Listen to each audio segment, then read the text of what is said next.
जय माँ तुलसी। इस वीडियो को जो भी सच्चे दिल से लाइक करे उसके घर में अस्थायी रूप से निवास बना लेना, उसकी झोली खुशियों से भर देना। जय तुलसी माँ। उसके घर में कभी अन्न धन की कमी मत होने देना। तुलसी माँ को जल देते समय बोलने चाहिए यह 3 शब्द, सभी मनोकामनाएं पूर्ण हो जाती है। आज की इस वीडियो में हम जानेंगे तुलसी माँ को पौधे को जल देते समय क्या बोलना चाहिए। एक बार की बात है, भगवान विष्णु आराम कर रहे थे। तभी वहां माँ लक्ष्मी आई और माँ लक्ष्मी ने भगवान विष्णु से तुलसी माँ को जल देने का महत्व पूछ लिया था। तब भगवान विष्णु ने उन्हें इसका महत्व सुना दिया था।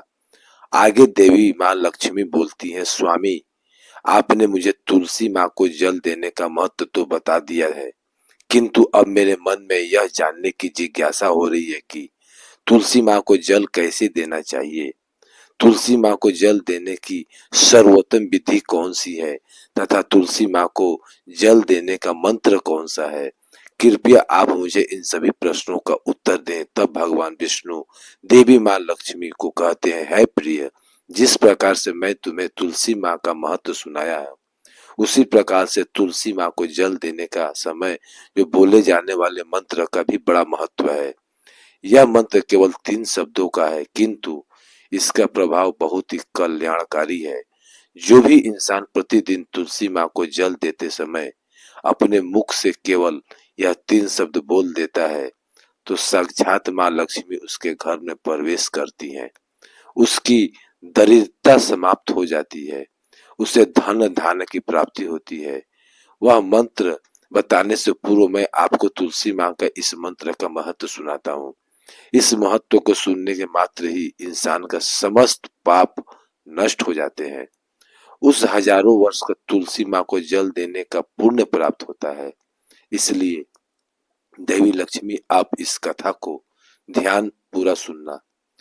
देवी माँ लक्ष्मी कहती है, हे प्रभु, मैं इस कथा को पूरा अवश्य सुनूंगी। आप मुझे तुलसी माँ के मंत्र का महत्व सुनाइए। भगवान विष्णु कहते हैं, हे देवी लक्ष्मी, दक्षिण में एक अत्यंत शुभवान नगरी था। उस नगर में रमेश नाम का एक खोटी बुद्धि का ब्राह्मण रहता था। पाप का तो वह शिरोमणि था। उसका जन्म एक ऐसे ब्राह्मण परिवार में हुआ था जो पाप कर्म करने वाले शास्त्र ज्ञान से शून्य थे। वह जन्म से ही ब्राह्मण था, किंतु काम सेवा अत्यंत दुराचारी था। वह न पूजा पाठ करता था, न ध्यान करता था, न जाप, न हवन और न ही मेहमानों का सत्कार करता था। उसके द्वार पर आए मेहमान को बिना दान किए क्रूरता पूर्वक भगा देता था। स्त्री लपट होने के कारण वह सदैव पराई स्त्रियों में आसक्त रहता था। उसे मदिरा पान करने की भी आदत थी। साथ ही वह मांस खाया करता था। वह दिन में खेत में काम करके पेड़ बेचकर जीविका चलाया करता था और रात में वेश्याओं का सेवन करता था। इस प्रकार से इस ब्राह्मण ने अनेक वर्षों तक जीवन व्यतीत किया। फिर एक दिन वह दुर्बुद्धि रमेश बेचने के लिए पेड़ इकट्ठा करने के लिए एक ऋषि की वाटिका में घूमने लगा और पत्ते तोड़ने लगा। तभी एक काला रूपी काली नाग सर्प उस ब्राह्मण को काट लिया और उसी समय उसकी मृत्यु हो गई। उसके बाद 2 यमदूत उसे ले जाने के लिए उस स्थान पर प्रकट हुए और उसे उठाकर यमलोक ले जाने लगे। मार्ग में वह यमदूत के सामने बहुत विलाप करने लगा, तुम मुझे कहाँ ले जा रहे हो? मुझे छोड़ दो, मेरे प्राण को बख्श दो। किंतु यमदूत उसे एक कहते हुए ले जाने लगे कि अरे दुष्ट ब्राह्मण, तेरे पाप कर्मों के कारण तुझे सांप ने काट लिया है। अब यमदेव तुझे अवश्य घोर नरक में डाल देंगे। फिर यम के दूत उस ब्राह्मण को लेकर यमलोक पहुंचे और यमदेव के सामने खड़े हो जाते हैं।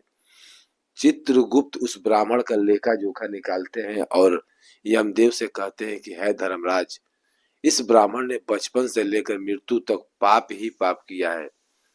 इसने कभी पुण्य का कोई काम नहीं किया है। फिर धर्मराज अपने दूतों से कहते हैं, है दूतों, इस घोर पाप करने वाले ब्राह्मण को उठाकर ले जाओ और इसे नरक में डाल दो। फिर यमदूत उस ब्राह्मण को ले जाते हैं और नरक के भयंकर अग्नि में ढकेल देते हैं।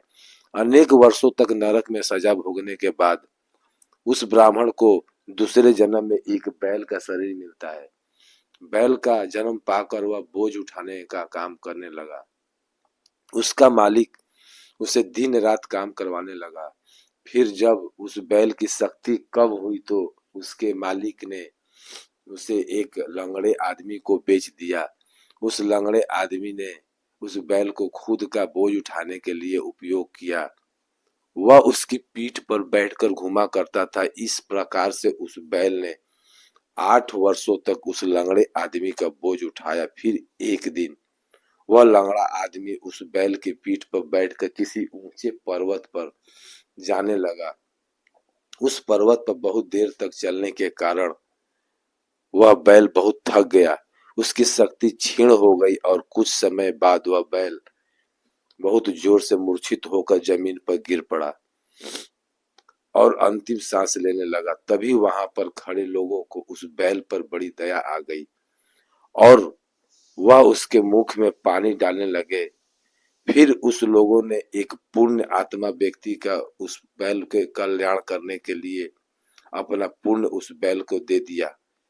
उसे देखकर अन्य लोगों ने भी अपना अपना पुण्य याद करके कुछ पुण्य उस बैल को दे दिया ताकि उसे मुक्ति मिल सके। इसी भीड़ में एक वेश्या भी खड़ी थी। सभी लोग अपना पुण्य उस बैल को दे रहे थे। यह देखकर उस वेश्या ने भी अपना पुण्य उस बैल को दे दिया। कुछ देर बाद उस बैल की मृत्यु हो जाती है। फिर उस स्थान पर यमदूत आते हैं और उस बैल के शरीर से उस ब्राह्मण की आत्मा को निकालकर यमलोक ले जाते हैं। यमलोक ले जाने पर उस यमदेव के सामने खड़ा कर दिया जाता है और फिर चित्रगुप्त उसका लेखा जोखा देखते ही वह आश्चर्य में पड़ जाते हैं। उस वैश्य के द्वारा उस बैल को दिया हुआ पुण्य बहुत बड़ा होता है। उस पुण्य के प्रभाव से सभी जन्मों के उसका पाप नष्ट हो जाते हैं। फिर यमदेव उस ब्राह्मण के सभी पाप क्षमा करते हैं और कहते हैं, है ब्राह्मण, उस वैश्य ने तुम्हें अपना पुण्य देकर तुझ पर बड़ा उपकार किया है। केवल उसी के पुण्य के कारण तुम्हें सब जन्मों से पाप नष्ट हो गए और यम देव उसे फिर से इंसान जन्म प्रदान करते हैं। इस बार वह पृथ्वी पर आकर एक उत्तम ब्राह्मण कुल में जन्म लेता है। उस महापुण्य के प्रभाव से उसे इस जन्म में अपने पूर्व जन्म की बातें याद आने लगती। जब वह ब्राह्मण बड़ा हो जाता है तो उसे याद आता है कि पिछले जन्म में जब वह बैल था तब एक वैद्य ने उसे एक पुण्य दिया था। इसलिए उसके मन में वह वैश्या के बारे में जानने की इच्छा होती है और उस महापुण्य के बारे में जानने के लिए उस वैश्या का पता लगाकर उसे ढूंढते हुए उसके नगर में चला जाता है। वह वैश्या अब बूढ़ी हो चुकी है। फिर जब उसे वह वैश्या मिल जाती है तब वह उसके सामने जाकर उसे बार बार प्रणाम करता है और उस वैश्या का धन्यवाद करने लगता है। वह वैश्या कहने लगती है कि है ब्राह्मण श्रेष्ठ, आप कौन हैं और किस वर्ष के मुझे वैश्या को धन्यवाद दे रहे हैं। मैं आपका कौन सा कार्य किया है जो आप मुझे नमस्कार कर रहे हैं। तब वह ब्राह्मण कहता है कि है माँ, मैं वही बैल हूँ जिसे तुमने अपना पुण्य दे डाला था। अपने पाप कर्मों के कारण मुझे पिछले जन्म में बैल होना पड़ा था। उस पर्वत पर जब मैं मर रहा था तो तुमने अपना पुण्य दिया था। तुम्हारे पुण्य के प्रभाव से ही आज मुझे फिर से इंसान जन्म मिला है।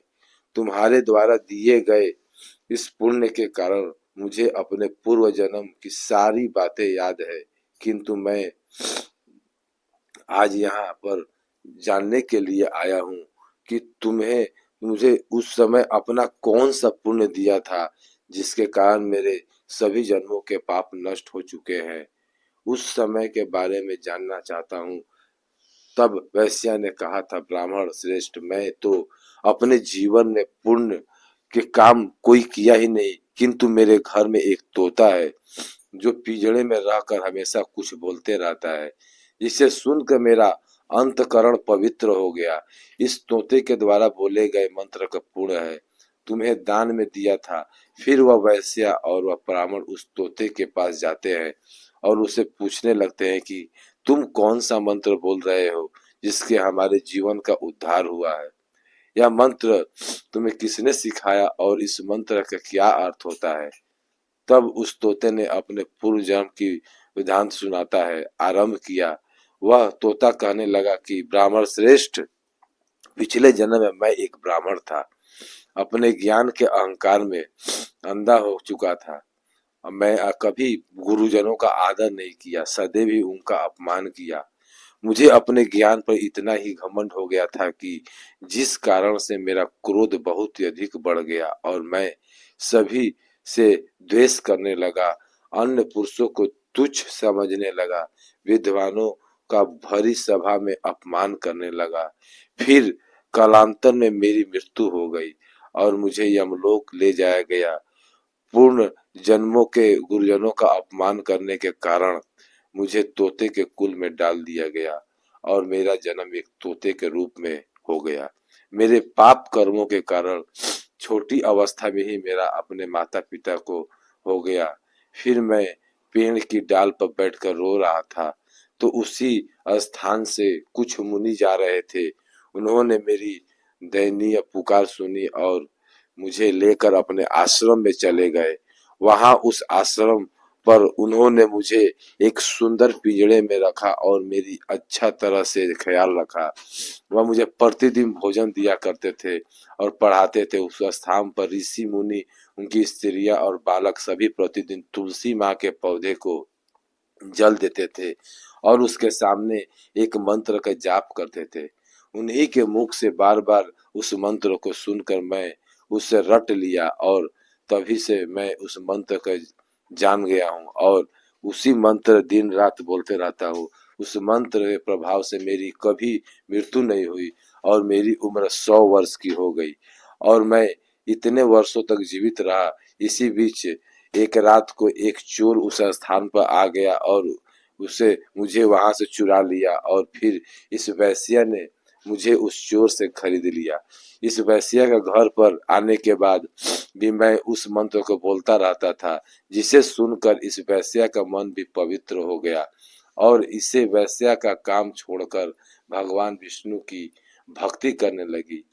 इस मंत्र के प्रभाव से मेरे पूर्ण जन्म के सभी पाप नष्ट हो गए और इस मंत्र के प्रभाव से इसी वैश्या का भी अंतःकरण पवित्र हो गया। ब्राह्मण देवता, इस मंत्र के पुण्य से आप भी पाप मुक्त हो गए हैं।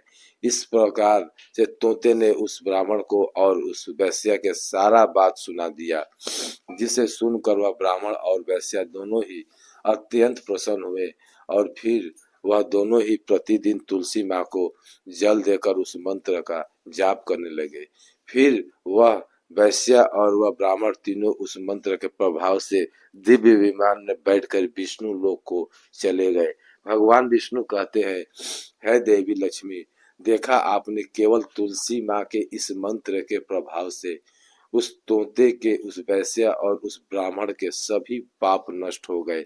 इसलिए प्रत्येक इंसान को रोज सुबह तुलसी माँ को जल देने समय इस मंत्र का उच्चारण अवश्य करना चाहिए। देवी, वह मंत्र इस प्रकार है, इसे तुम ध्यान से सुनो। ओम वृंदावन स्वाहा, ओम वृंदावन स्वाहा।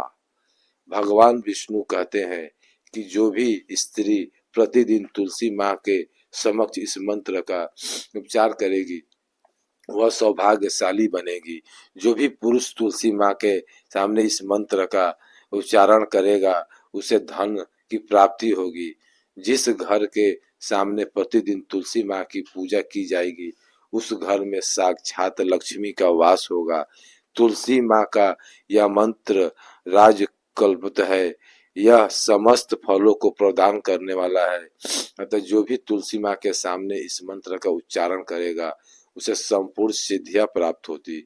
स्त्रियों को सदैव ही स्नान करके अपने बाल बांधकर मांग में सिंदूर भरकर प्रतिदिन तुलसी माँ को जल देना चाहिए और इस मंत्र का उच्चारण करना चाहिए। रोज तुलसी माँ के पौधे की परिक्रमा करनी चाहिए, इससे सभी दोष नष्ट हो जाते हैं।